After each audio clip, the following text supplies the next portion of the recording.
Hallelujah. Praise the name of the Lord Jesus Christ. It's Tuesday morning here in Houston, Texas. Hallelujah. Father God, Lord Jesus, Holy Spirit. Maraming salamat po sa panibagong umaga. We live one day at a time. Oh, hallelujah. We live one day at a time. Sa iyong biyaya, sa iyong kaawaan. Father God, in the name of Jesus, salamat po. Salamat po sa pagpapatag mo sa aming mga pananampalataya. Salamat sa pagpapaalala mo sa aming mga isipan, sa aming mga puso, na hindi kami nag-iisa. Kasama ka namin, Panginoon Jesus. Hindi kami nag-iisa. Ikaw ang aming Diyos na pinanlilin ko. Oh, hallelujah. Yes, tinataas ka namin, Panginoon sa Kristo, sa bawat araw na kami ay buhay. Sa bawat araw na kami ay nagigising. Ikaw ang aming itinataas. Ikaw ang karapat-dapat at walang iba. Hallelujah. Thank you, Holy Spirit. Thank you. Thank you for guiding us. Thank you for guarding our hearts and our minds. Thank you for giving us the peace that you are there and you are in control of everything, oh Father God. You are so good to us. Hallelujah. Hallelujah. God is good all the time. And all the time, God is good. Worthy of everything, Father, in the name of Jesus. Maraming salamat, Lord, sa iyong kabutihan. Salamat at kami ay nakaraos sa araw ng Lunes, ligtas sa anumang kapahamakan. Ngayon ay panibagong araw na naman na ikaw ay aming paglingkuran. Honor our desire, Father God, in the name of Jesus. Honor our desire, Lord God. Hallelujah. Yes, Jesus.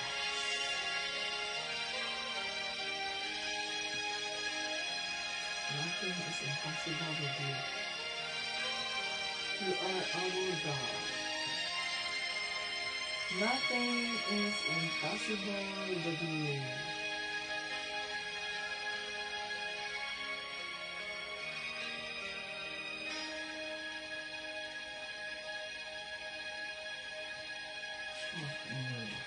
Ang batayan ng ating pananampalataya, John 3:16, For God so loved the world that He gave His only begotten Son, that whosoever believe in Him will not perish, but have everlasting life. Hallelujah.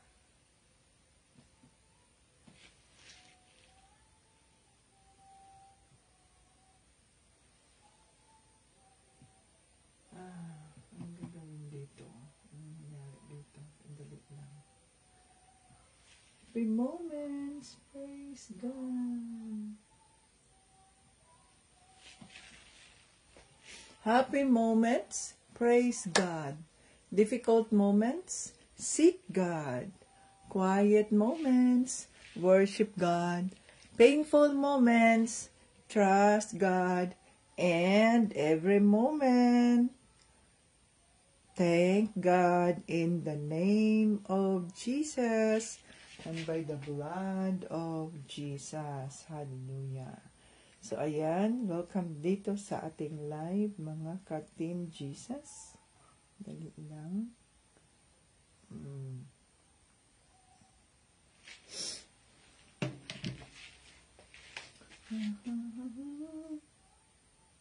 Ngayon ay ano na ngayon, mga ka-Team Jesus?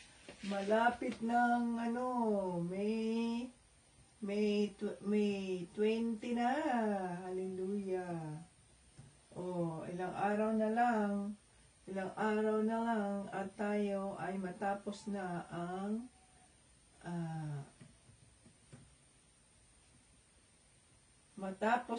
mga ka-Team Jesus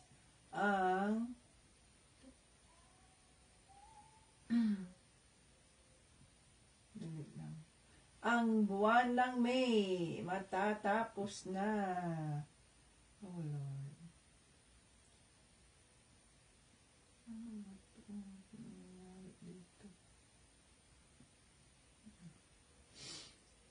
Kailangan tayong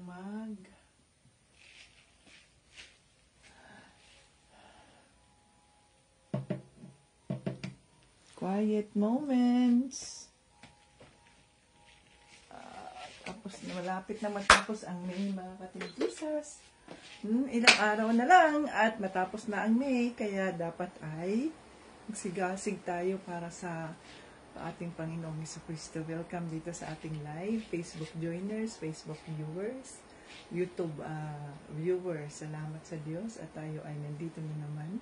Ngayon ay Tuesday morning ng Houston, Texas. Diyan ay Tuesday evening sa Philippines. Hallelujah. Salamat at ako'y nagising. No, ito si Tita Vitz, ang lingkod ng ating Panginoong Jesucristo. I-worship natin, magpuri tayo sa ating Panginoong Jesucristo. Hallelujah.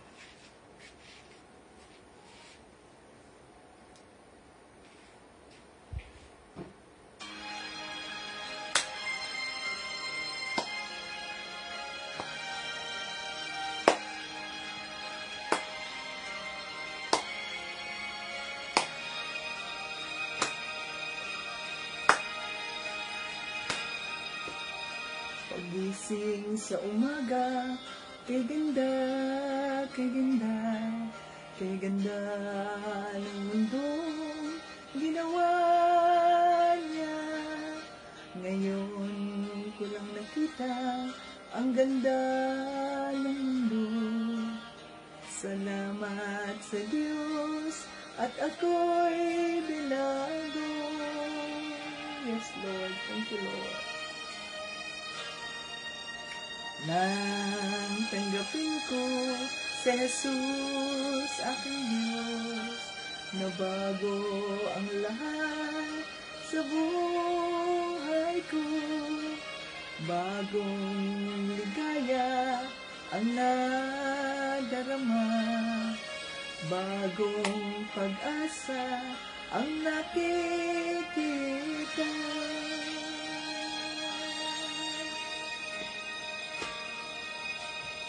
Lahat ay aking ibibigay di aking buhay upang purihin siya.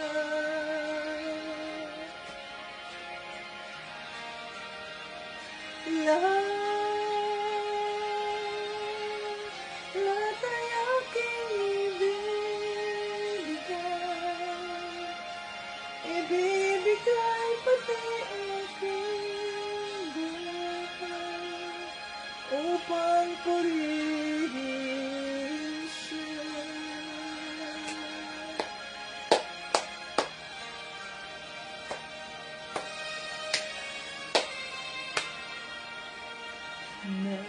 Nag-uumapaw ang aking saya, pagmamahal niya ang nadarama.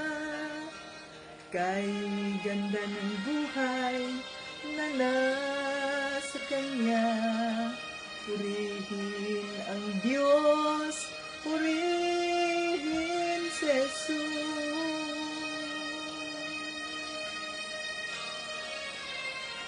Lahat ay aking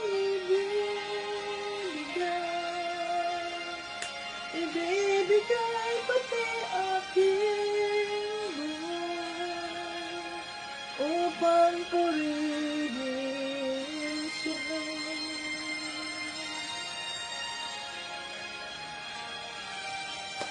lahat na tayo'y ibibigay pati akin upang purihin siya.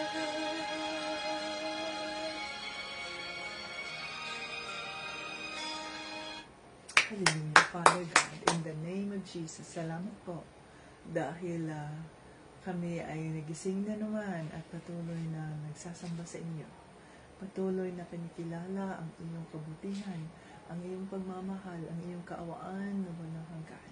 Patuloy na kinikilala na wala kami magagawa kung wala si Panginoong Kristo sa aming mga buhay. Oh, hallelujah, Father God, in the name of Jesus. Salamat po. Banal na Espiritu, maraming salamat. At kami ay nakaraaw sa araw ng Lunes at ngayon ay Martes. To you be all the glory and honor, Father, in the name of Jesus. We welcome the Holy Spirit in our midst. Linisin mo ang aming mga isipan, ang aming mga puso. Patawarin mo kami sa aming mga nagawang kasalanan sa iyong harapan, Panginoong Jesus, maging sa aming sarili, maging sa aming kapwa. At dinideklara din namin ang pagpapatawad sa mga taong nagkasala sa amin. Panalangin namin sa kanila na Panginoong Hesus, katagpuin mo rin sila kagaya ng ginawa niyo sa amin upang maranasan nila ang buhay na walang hanggan. Maranasan nila ang buhay na puno ng kapayapaan, puno ng galak sa puso sa kabila ng anumang mga pagsubok na nararanasan sa buhay. Oh, hallelujah. Welcome the Holy Spirit. Ang sabi mo sa mga salita, 2 or 3 gathered in your name, you are in our midst. Come, Holy Spirit, I need you now. I need your anointing, come in your power. I love you, Holy Spirit, you captivated my soul, and every day I learn to love you more. Come, Holy Spirit, I need you now. I need your anointing, come in your power. I love you, Holy Spirit, you captivated my soul, and every day I learn to love you more. I'm reaching for your heart, you hold my life in your hands, drawing me closer to you. I feel your power renewed. Nothing compares to this place where I could see you face to face. I worship you in spirit and in truth. I'm reaching for your heart. You hold my life in your hands, drawing me closer to you. I feel your power renewed. Nothing compares to this place where I could see you face to face. I worship you in spirit and in truth. I'm reaching for your heart. You hold my life in your hands, drawing me closer to you. I feel your power renewed. Nothing compares to this place where I could see you face to face. I worship you in spirit and in truth. We worship you in spirit and in truth. Holy Spirit, sinasamba ka namin sa Espiritu at sa katotohanan. Buksan mo ang aming mga isipan, ang aming mga puso upang maintindihan namin ang mensaheng nais mong iparating. Hallelujah. Yes, Father God, in the name of Jesus. Itago mo ang iyong lingkod sa krus ni Panginoong Kristo. Na hindi ako ang makikita ay ang iyong kabutihan, ang iyong pagmamahal, ang iyong kawan, ang iyong pag-unawa na walang hanggan, ang iyong mga pagpapalang siksik, liglig, umaapaw, para sa inyong mga kaanakan na naniniwala sa inyo. O hallelujah! Dinideklara namin ang live na ito ay holy, sanctified by the blood of Jesus. Lahat ng ito ay aming hinihiling, pinasasalamatan sa pangalan ni Jesus, sa Kristo at ng banal na Espiritu, at lahat ng papuri at parangal ay binabalik namin sa Diyos Ama. Amen! Thank you, Jesus, sa Kanyang kabutihan. At tayo ay nandito na naman sa panibagong umaga na tayo ay makarinig sa salita ng ating Panginoong Hesukristo. Ayan, mga kating Jesus. Okidoki, thank you sa inyong pag-join sa araw na ito. So, kahapon ay tinuruan tayo ng banal na Espiritu tungkol sa panghuling chapter ng Philippians. So, mayroon lang 4 na chapters ang Philippians, subalit matindi ang mga mensahe na iparating ng banal na Espiritu sa atin upang tayo ay ma-encourage sa anumang ating mga pagsubok na hinaharap, pagsubok na nararanasan ngayon sa kasalukuyan, ay hindi tayo mawawala ng pag-asa, hindi tayo malulungkot, hindi tayo ma-depress, kundi ang sabi ng salita ng Diyos ng Diyos sa Philippians 4:4, rejoice in the Lord, and I say again, rejoice. At ang sabi pa rin ay huwag tayong mag-aalala sa anumang mga bagay, kundi ang gagawin natin ay upang tayo ay magdasal na may pusong puno ng pasasalamat sa lahat ng sitwasyon sa buhay. In all seasons of our lives, God is good all the time. And all the time, God is good. Kaya, natural lamang, nararapat lamang na ang ating Panginoong Jesucristo, ang Diyos Ama, ang ating pasasalamatan sa mga puso natin, no matter what situation, because He is good at all times. Hallelujah. So, ayan mga katin Jesus. At sabi dito sa last part ng Philippians 4, ang mga pagpapasalamat ni Pablo sa kanya doon sa mga taga-Pilipos dahil sa kanilang pagdarasal sa kanya, dahil sa kanilang offering para masuportahan ang ministry ng ating Panginoong Jesucristo sa pamamagitan ni Pablo.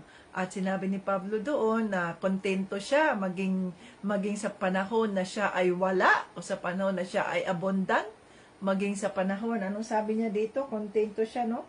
Marunong akong, yun ay nasa 12, marunong akong mamuhay sa hirap o ginhawa. Natutunan ko na ang lahat ng ito. Kaya natutunan ko na ang lahat ng ito. Kaya anuman ang kalagayan ko, busog man o gutom, sagana o salat, kontento pa rin ako. Kaya kong harapin ang lahat ng anong kalagayan sa pamamagitan ng tulong ni Kristo. Hallelujah!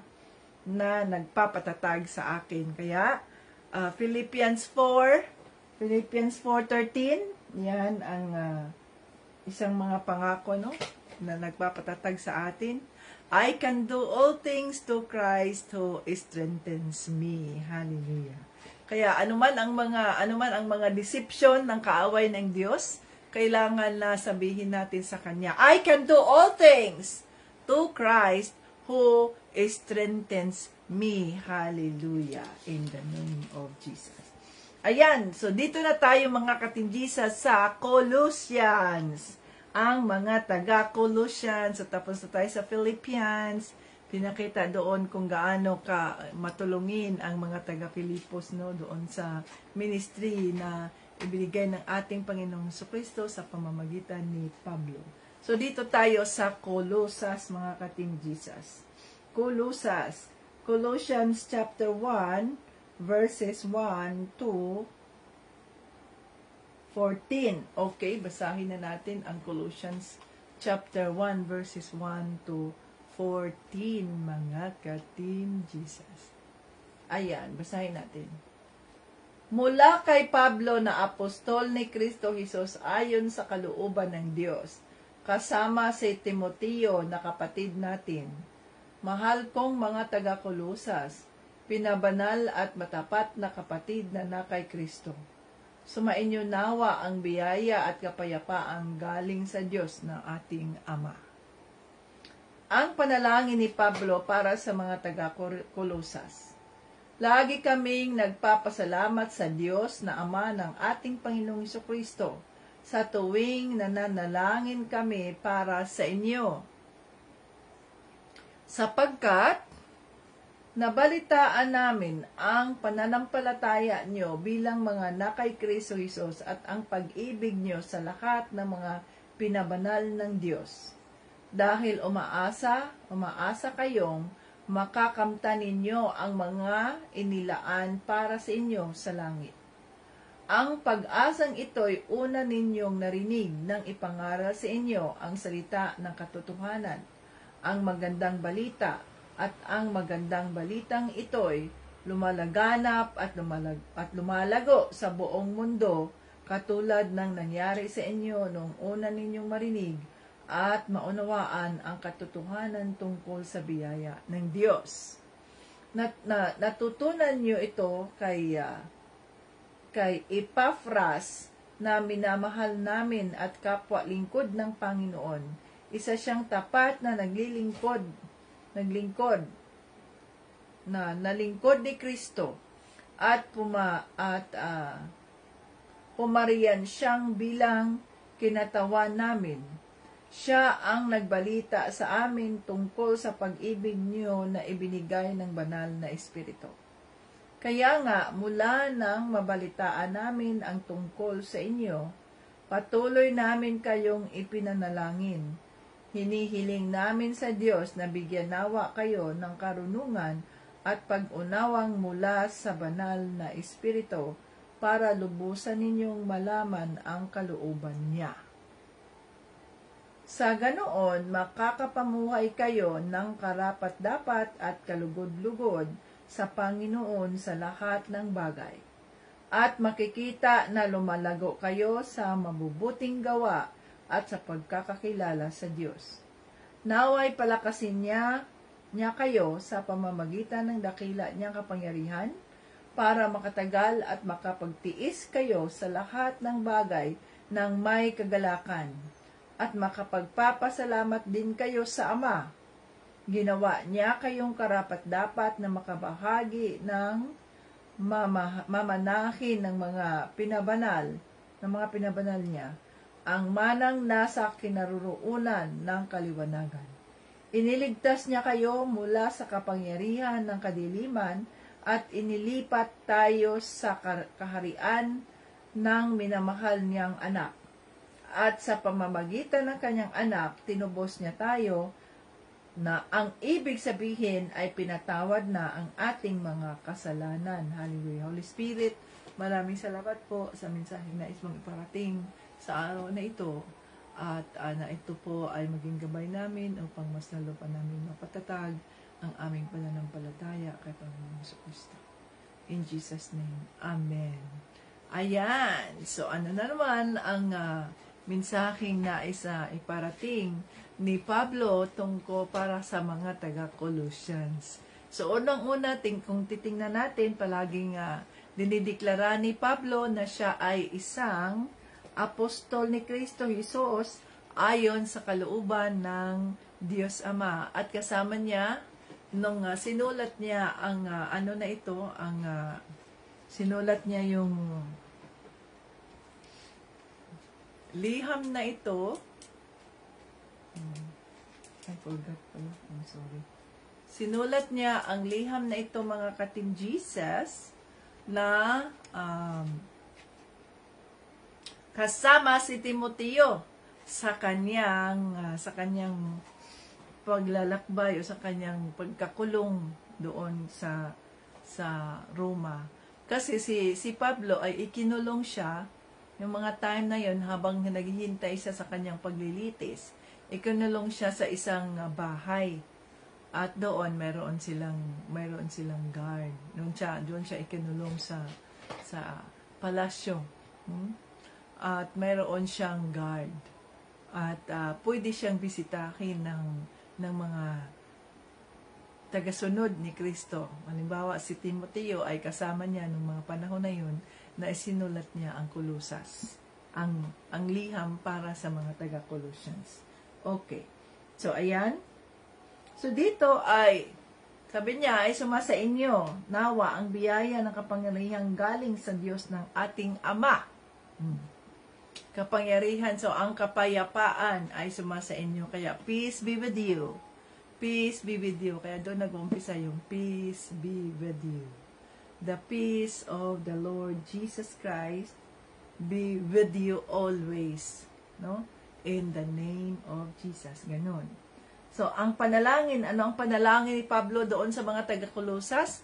Nagpapasalamat siya sa Diyos, sa mga tagasunod, sa body of Christ, doon sa Colossians, sapagkat nabalitaan niya na itong mga taga-Colossians ay nagiging matatag sa kanilang pananampalataya kay Panginoong Hesukristo. O hallelujah! So, itong mga taga-Colossians ay patuloy sila na lumalago, patuloy na pinatatag nila ang kanilang pananampalataya kay Panginoong Hesukristo. Patuloy silang lumalago sa kanilang pananampalataya. Nung simula pa lang na nag-umpisa ang ministry, no, ang ministry ni Panginoong Hesukristo sa pamamagitan ni Pablo, at doon ay nakilala naman niya itong sino ba to? Nandito yo. Sa pamamagitan ni-mention niya yung pangalan na to.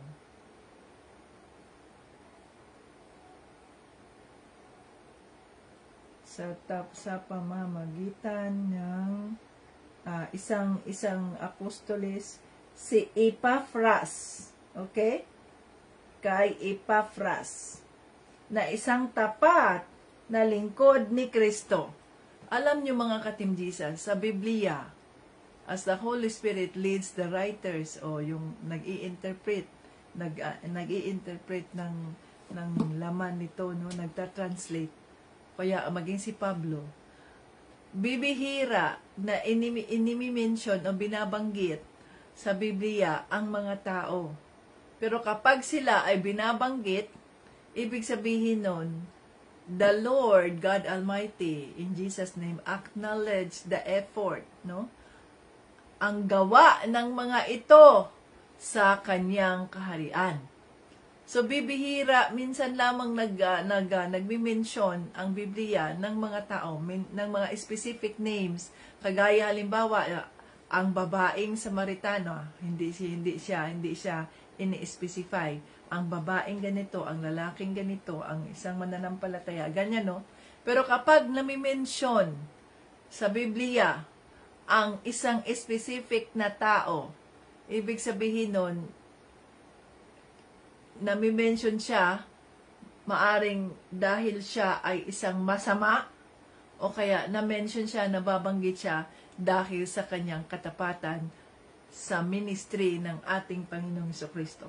So dito binanggit ni Pablo si Timoteo at itong isang kapatid, si Epaphras. So itong mga ito ay kasama niya sa pagpalaganap ng magandang balita. So na-mention yan dahil ibig sabihin nun, itong mga ito ay tapat sa paglilingkod nila kay Panginoong Hesukristo.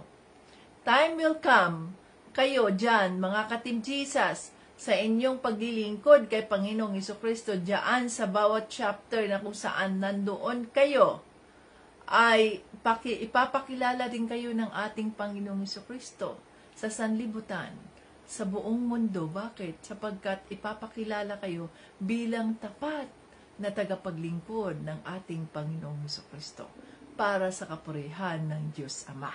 Hallelujah! So yun, no? Natutuwa sila.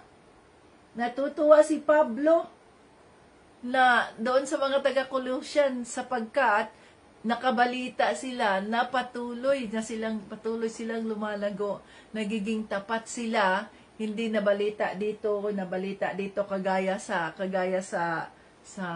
ba yun kagaya sa mga taga-Efeso na nababalitaan na sila ay nag-aaway-away, na sila ay nagbabangayan, sila ay nagchichismisan, sila ay nagsisiraan, no? Mayroong ipinapakita doon sa Efesos ang mga mananampalatayang mga immoral. Kaya makikita natin sa bawat church ay may iba-ibang katangian. Dito sa Filipos ipinakita ang pagiging matulungin ng mga taga-Philippians. Pagiging matulungin ng mga taga-Philippians sa ministry. They are very generous, they are very thoughtful na tulungan si Pablo sa kanyang paglalakbay, sa ministry na inatas ng ating Panginoong Jesucristo sa kanya. So dito naman tayo sa Colosas, sa simula pa lang ay ipinapakita dito ang katapatan, yung pagiging anong tawag nun, zeal, yung zealous, hindi yung jealousy, kundi zeal, ibig sabihin nun yung matindi, no? Matindi ang kanilang pagmamahal kay Panginoong Jesucristo. Matindi ang kanilang pananampalataya.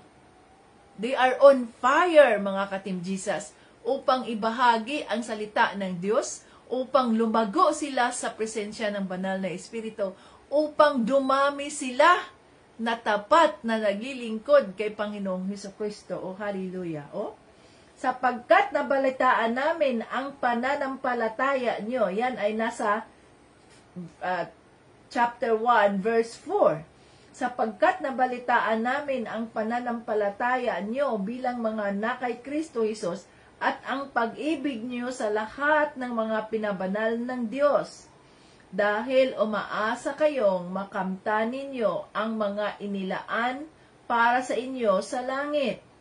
Ang pag-asang ito'y una ninyong narinig nang ipangaral sa inyo ang salita ng katotohanan, ang magandang balita. So sila, itong mga taga-Colosas, mga ka-Team Jesus, ay puno sila ng pag-ibig sa kapwa nila mananampalataya. Oh. Anong sabi dito? Puno sila ng pag-asa. They have hope, they have love. Ayun ang pag-asa nila, naniniwala sila na darating ang panahon, no? Ay sa muling pagbabalik ni Panginoong Jesucristo ay kasama sila sa ipinangako ng Diyos Ama. Kasama sila sa pamana. Oh, ang inheritance na sinabi dito, no? Iniligtas niya tayo mula sa kapangyarihan ng kadiliman at inilapit tayo sa kaharian ng minamahal niyang anak. At sa pamamagitan ng kanyang anak, tinubos niya tayo at ang ibig sabihin ay pinatawad na ang ating mga kasalanan. So, nandito tayo, naway,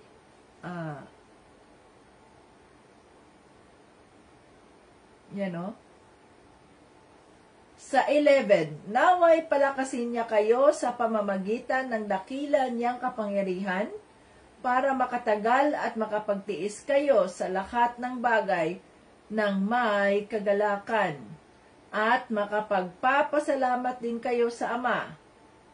Ginawa niya kayong karapat-dapat na makabahagi sa mamanahin ng mga pinabanal niya. Oh.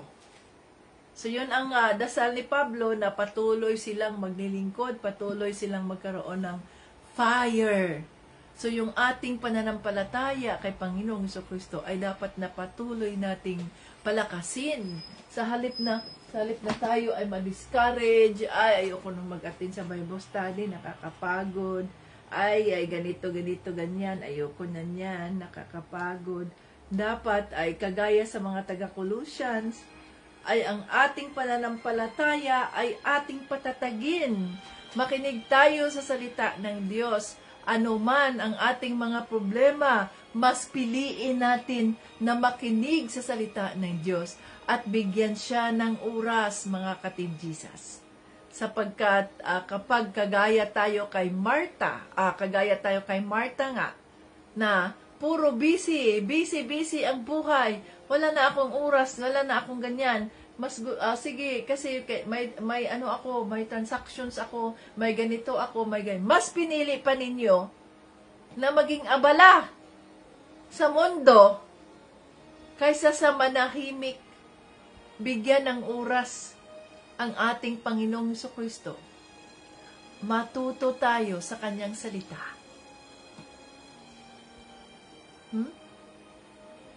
Na magaya tayo kay Mary. Si Mary, sabi ni Panginoong Jesucristo, simple lang. Simple lang ang kanyang ginawa.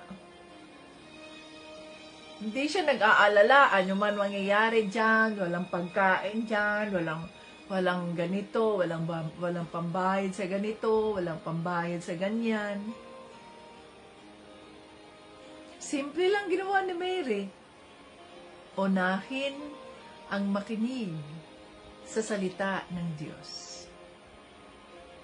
Ang gaya ng mga taga-Colossians, patuloy nilang pinapalago ang kanilang pananampalataya kay Panginoong Jesucristo. Nandoon sa kanila ang sabihin natin, yung pag-asa na time will come, kasama sila sa ipinangako ng banal na Espiritu, ipinangako ng Diyos Ama sa kanila, na sila rin ay makakatanggap ng pamana na ipinangako ng Diyos Ama sa kanilang mga buhay. Kaya tayo mga ka-Team Jesus, no turning back. Maging consistent tayo sa ating pakikinig sa salita ng Diyos. Sapagkat kung ginagawa natin yan sa araw-araw, na excited tayo, ano na naman kaya ang mensaheng nais iparating ng banal na Espiritu sa akin sa araw na ito. Excited ako sa gabing ito para bukas ay maging maayos ang lahat. No? So tayo ay we look forward sa pakikinig natin sa salita ng Diyos sa araw-araw, sapagkat tayo ay naniniwala na pinalalago ng banal na Espiritu ang ating pananampalataya kay Kristo. So mas piliin natin na makinig sa salita ng Diyos. Mas piliin natin na i-prioritize ang pakikinig sa salita ng Diyos kaysa sa iba pang mga bagay, sapagkat ang sabi sa salita ng Diyos, seek ye first the kingdom of God and His righteousness, and all these things shall be added unto us. So, anuman ang ating mga sitwasyon, anumang mga mayroon tayo, mas piliin nating makinig sa salita ng Diyos. Dahil pag ginagawa natin yan, mga ka-Team Jesus, hindi natin alam kung anuman ang inihanda ng ating Panginoong Jesucristo bilang ating reward, bilang ating pamana sa ating katapatan sa Kanya.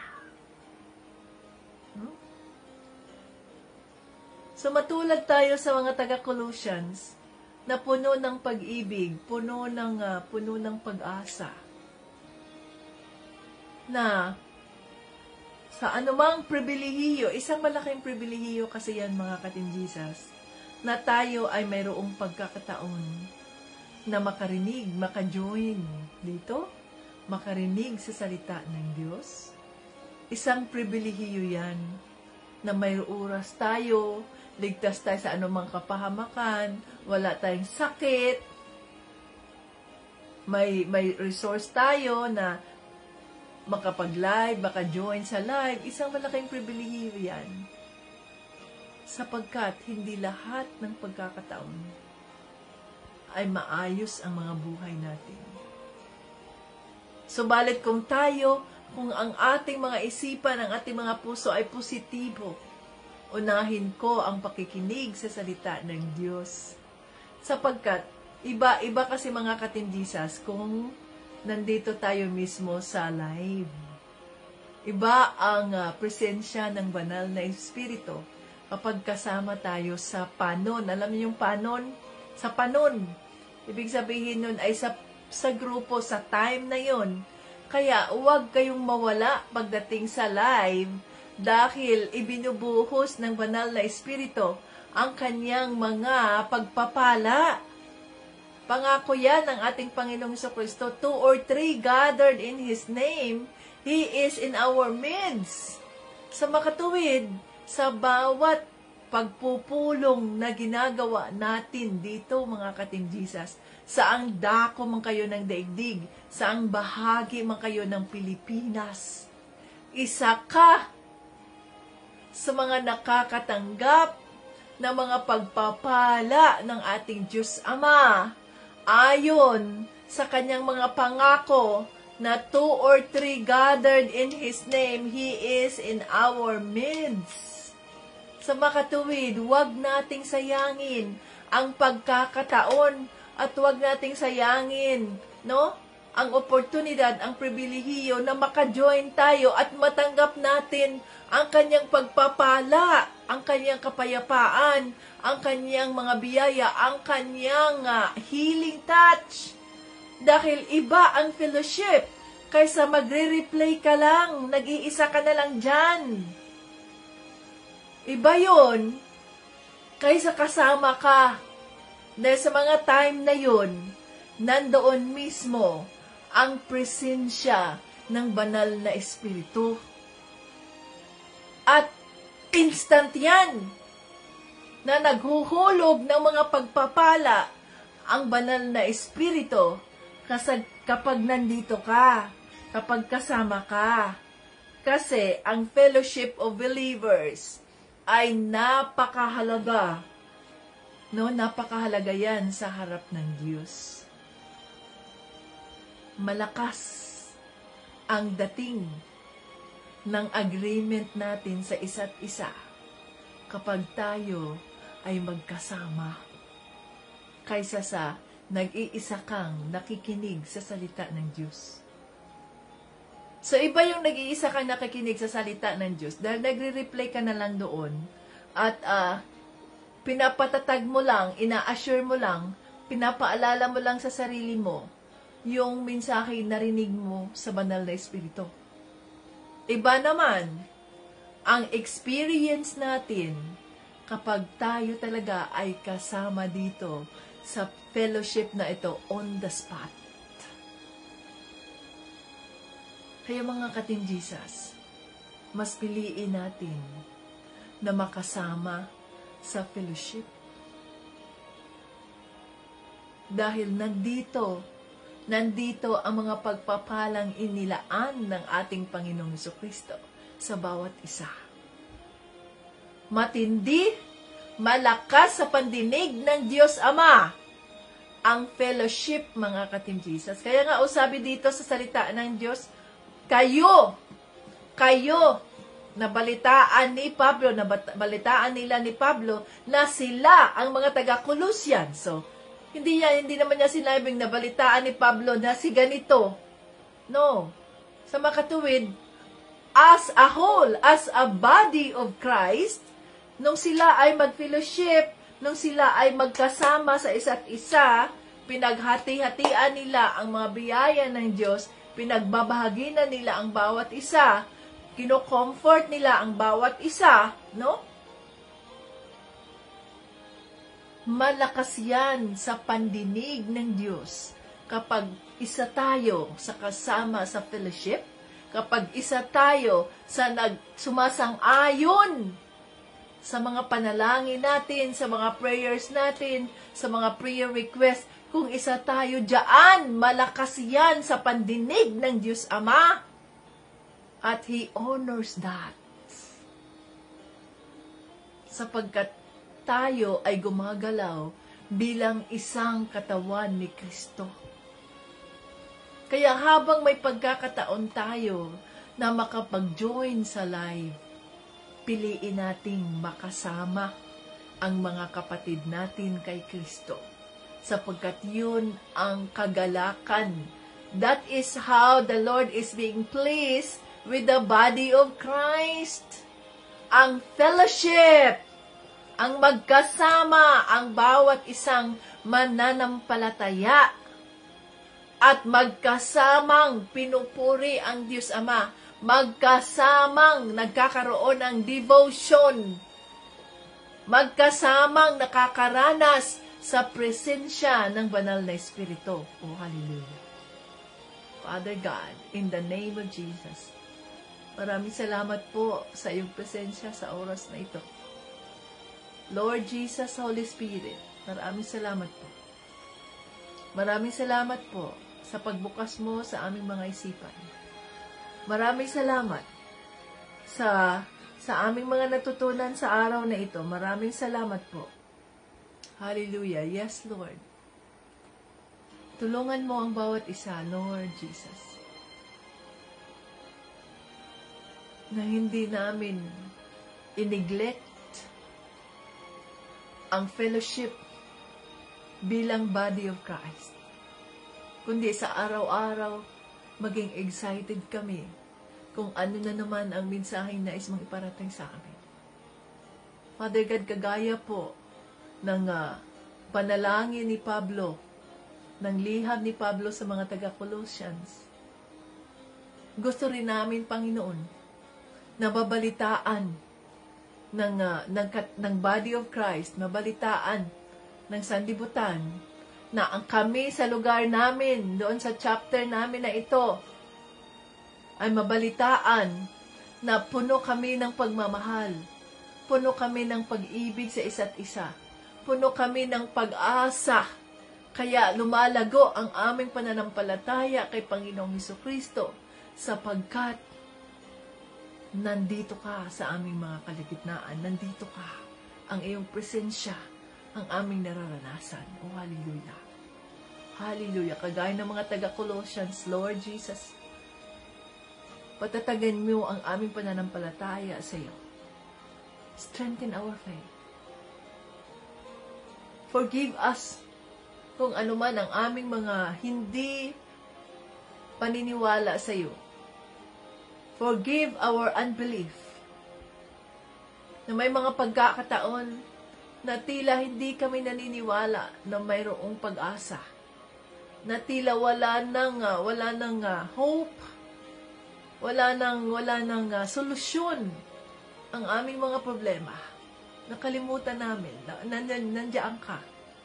Nakalimutan namin, Panginoong Hesukristo, na sa mga pagkakataon na kami ay lupaypay, na kami ay hindi na makatayo, na kami ay hindi na makalakad, nandiyan ka. Ikaw ang bumubuhat sa amin. Ikaw ang nagdadala sa amin. Ikaw ang nagpapalakas sa amin. Forgive our unbelief, Lord Jesus. Patatagin mo ang aming pananampalataya sa iyo. Na sa kabila ng kadiliman na aming dinadaanan ngayon, ang iyong ilaw, ang iyong mga salita, ang siyang aming naging ilaw, upang ang siyang naging liwanag, upang gaano man kadilim ang tunnel na yan na aming dinadaanan at hindi namin alam kung ano ang labas, kung kailan na kami ay makaalpas sa mga pagsubok na ito. Subalit nandito ang pag-asa na nanggagaling sa iyo, na hindi kami nag-iisa. Kasama ka namin, Panginoong Hesus. Kasama namin ang iyong banal na Espiritu na gumagabay sa amin. Tulungan mo kami na kami ay maging puno ng pag-asa, na kami ay maging hopeful, pag-asa, na ang pag-asa sa ipinangako ng Diyos Ama sa bawat isa. Oh, hallelujah. Yes, Jesus. Thank you, Lord. Thank you, Lord. Thank you sa pagpapatawad mo sa aming mga kasalanan, sa aming mga hindi pagpapaniwala sa iyo, na kaya mong gawin ang lahat ng bagay. na walang imposible sa'yo sa aming mga pinagdadaanan ngayon. Maraming salamat. Maraming salamat sa pagpapaalala sa amin na mayroong pag-asa. There is hope in the Lord Jesus Christ to those who believe in you, Lord Jesus. Salamat po. Panghahawakan namin ang iyong mga pangako. Panghahawakan namin ang iyong mga salita. At makapagpapasalamat kami sa Diyos Ama sa lahat ng aming mga sitwasyon dahil ito ay mas lalong magpapatatag sa aming pananampalataya sa iyo, Panginoong Jesucristo. Gabayan mo ang bawat isa. Anuman ang kanilang mga pangangailangan, anuman ang kanilang mga kahilingan ng kanilang mga puso, Panginoong Jesus, grant them in the name of Jesus. Let your miracle be experienced by your people, by your children, by the body of Christ, Lord. Sa Team Jesus International Ministry, Panginoon, sino-sino man po ang mga nandito ngayon, Lord, na nakikinig sa iyong mga salita. Father, in the name of Jesus, I declare answers of their prayers in the name of Jesus. Hallelujah. Provisions sa kanilang mga pangangailangan, Lord. Peace na kanilang hinahanap, kapayapaan, pagmamahal, pag-asa, katatagan ng kanilang pananampalataya sa iyo, Panginoong Jesucristo. Let it come to pass in the name of Jesus and by the blood of Jesus. Bless the works of our hands for your purpose and glory. Thank you. Thank you for healing our bodies. Thank you, Father, in the name of Jesus. Oh, hallelujah. Lahat ng ito ay aming hinihiling at pinasasalamat sa pangalan ni Jesus at ng Banal na Espiritu. At lahat ng papuri at parangal ay binabalik namin sa Diyos Ama. Seal what we have learned with the precious blood of Jesus, na ito'y aming magagamit sa araw-araw habang kami ay naghihintay sa iyong ipinangako sa amin, Panginoong Jesucristo. Hallelujah. In Jesus' name. Amen! Praise God sa kanyang kabutihan. Ayan, mga ka-Team Jesus.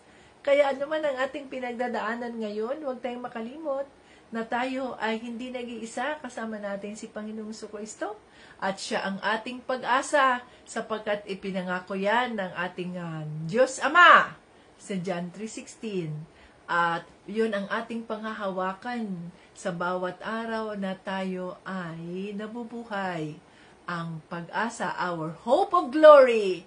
At yan si Panginoong Jesucristo na tayo ay isa sa mga makakatanggap ng mga pamana. Ang pamana niyang buhay na walang hanggan pagdating ng panahon, kung tayo ay hindi susuko, kung tayo ay makapagtitiis sa mga pagsubok, sa mga paghihirap na ating nararanasan ngayon sa kasalukuyan. Hallelujah! To God be the glory. Hanggang sa muli, Jesus loves us. At Team Jesus members, o ano na, Team Jesus chapters, pagkasunduan na ninyo ang inyong pagtitipon nang sa ganoon ay hindi kayo mahuhuli sa darating na June. Pag hindi pa kayo nakapagdesisyon niyan, pagdating ng June, kung kayo ba ay gusto ba ninyong mag-Bible study, mag-umpisa ng Bible study, kung kailan kayo magtipon-tipon, pag before end of June, kailangan na i-message na ninyo, i-message na ninyo ako. Si Vitamin for the Soul ay i-message kayo. Team Jesus chapters, Team Jesus chapter, servant leaders, kayo ang mag-message sa akin, hindi doon sa group chat natin, kundi sa akin, privately, sa Vitamin for the Soul, i-message ninyo. Kailangan ma-message na ninyo ako before the end of May. So, pagkasunduan ninyo yan.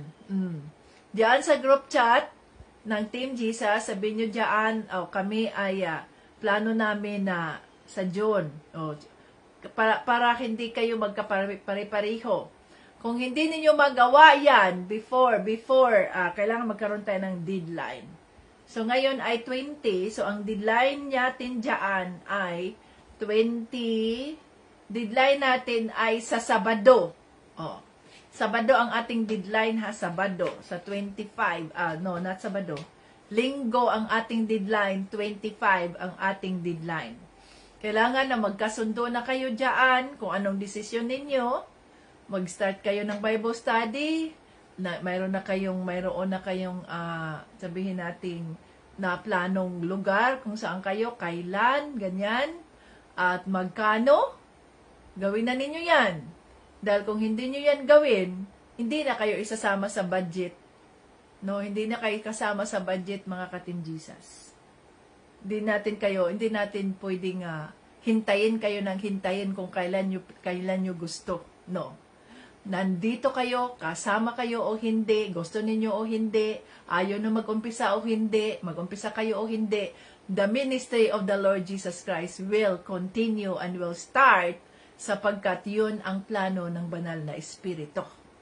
Kaya magdesisyon kayo. Anong desisyon ninyo sa per chapter ninyo? Nang sa ganoon ay mapasama kayo sa budget natin, June, July, August, September, October, November, December. 7 months na budgeting natin yan. Para sa ganoon ay ating ilulog ito sa ating Panginoong Jesucristo at siya na ang bahalang magbibigay ng mga pagpapala ng mga budget natin sa bawat buwan. Kaya yun lang mga ka-Team Jesus. Hanggang sa muli. At isa pa. Ready na ba ang inyong mga garden, ang inyong mga tanim? Nang sa ganoon ay magkaroon na tayo yung vegetable, hindi mga bulaklak ha. Vegetable. Kasi nga green revolution tayo ng Team Jesus. So ready na ba yan? Sapagkat, mag-umpisa na tayo, end of May, ay magkaroon tayo ng judgment time. Judgment day natin yan sa Green Revolution.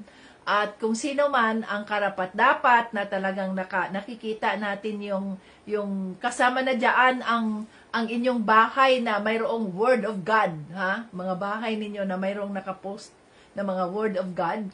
Isama na natin yan, isa sa criteria yan. At kung mayroong kayo diyan kasamang Team Jesus, ayan, isama ninyo diyan ang Team Jesus diyan sa inyong bahay, deklara ninyo yan, kayo ay nasa Team Jesus diyan sa harap ng inyong bahay, Team Jesus. Okay. So yun, at ang inyong mga garden, kung sino man ang karapat-dapat, yan ay mayroong 5,000 pesos. Isa lang ang pwedeng manalo dyan, mga ka-Team Jesus. Isa lang. Siguro may consolation, pero I do not know. Pero yon ay, ang mananalo dyan ay 5,000 pesos. Yun, isa sa mga criteria yun. Ang inyong bahay ay mayroong mga Word of God. Pagkatapos, sa loob ng bahay ninyo, ganyan. Paglabas, yan na ang inyong bahay. Tapos dito sa inyong garden, ganyan. Ayan ang mga gulay ninyo na nakakain na ninyo, ganyan. Ano? Kasama yan sa criteria. Kaya, ready na kayo sa May dahil tayo ay magkaroon tayo ng live. Kung sino man ang gustong mag-join, siguraduhin nyo muna. Huwag kayong, join ako tita, pero wala naman pala. So, be sure na ready kayo, ha?